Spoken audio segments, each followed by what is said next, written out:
Hi, Kechi. It's Eva from the Dream Big podcast. I know one of your biggest passions is bullying prevention. Well, school's been canceled right now, so kids may not be getting bullied in person at school. Now everyone is online, and I know a lot of kids are getting cyberbullies.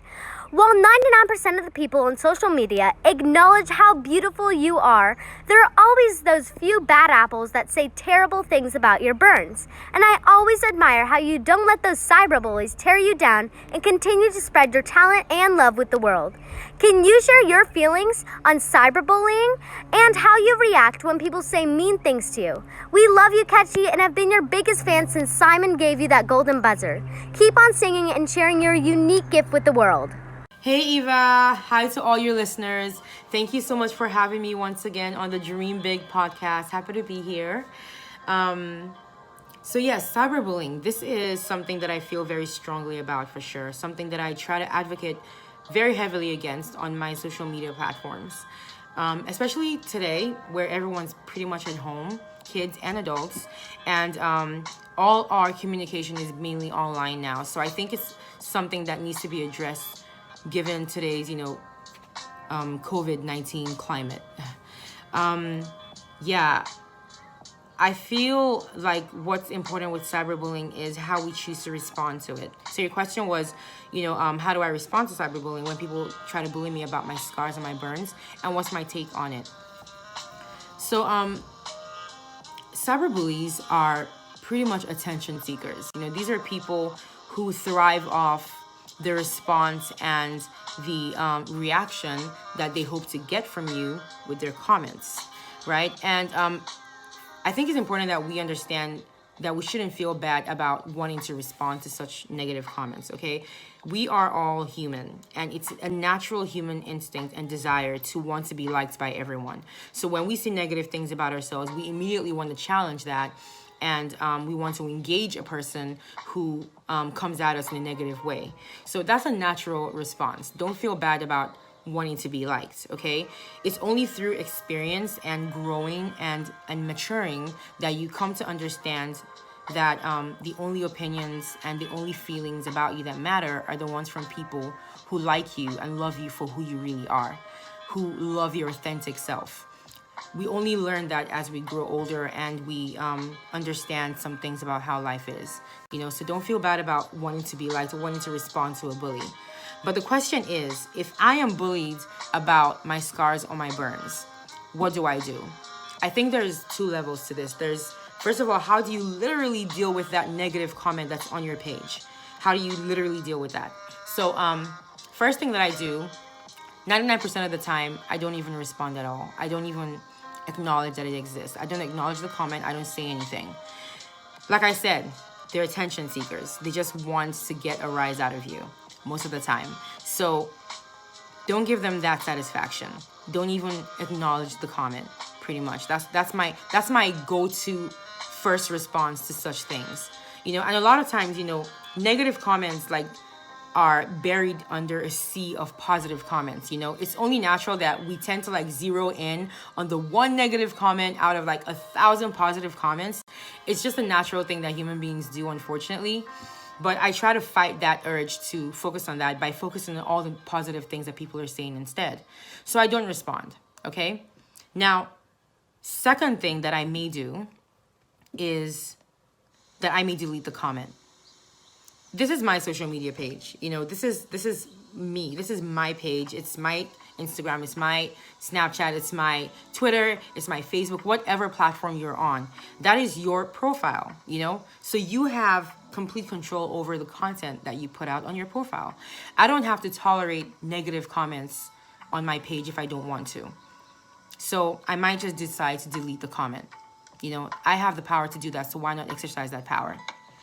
The third thing that I might do, in fact, if depending on the consistency of the commenting or how horrible and hurtful the comment is, I may decide to not only delete the comment, but block that user from accessing my page and report that person as well. So it's not just about blocking. You have to also report, because if they're doing it to you, there's a chance that they're doing it to someone else. And it's not just about you, okay? It's about everyone else that person has access to, and everyone else that they have the chance to hurt. So deleting that comment, blocking that user, and reporting that user helps prevent that person from getting on your page and saying nonsense, and also prevents them from doing the same thing to another person, because then Instagram or Facebook or Twitter will then make sure that they like do whatever they do to a profile that's, you know, doing things like that, that's going around and bullying people. So I think the most important thing about these three things, ignoring or deleting or blocking and reporting, or doing all three, is to not engage the person by stooping to their level. That's the most important thing. I think that it's just, you don't want to end up in a situation where you're having a back and forth with a bully. You know, it's unnecessary, and most of the time just ends up getting very nasty and just ends up hurting you even more. So you don't have to do these things. Like, don't engage, because that's definitely you stooping to their level and showing them that you have their time, which you should not, you know? So that's how I literally deal with cyberbullies when they come at me about my scars or anything else. But then there's a second level when it comes to bullying, cyberbullying specifically. And that is that even though you have dealt with this thing in a literal way, you've gotten rid of the person's access to your page, the words that they said to you can still hurt. And I think that this is the part that is most difficult to deal with long term, because the things that people say, they linger in the mind, you know? So how do you deal with the emotional and mental consequences, you know, of the words that a bully may say to you online? This, I think, stems from something very important, and that is how you feel about yourself. What I've noticed about cyberbullies is that they try to come at you through things that they feel are your most insecure aspects of yourself. So they try to attack you based on what they think you're most insecure about. That's what gives a bully power, you know? So the only way I feel like I can combat something like that is to completely embrace everything about myself, flaws and all. Embrace my quirks, the little things that make me who I am. Love everything about myself. Just love yourself and accept yourself. And when I say yourself, I mean your genuine, authentic, your real self.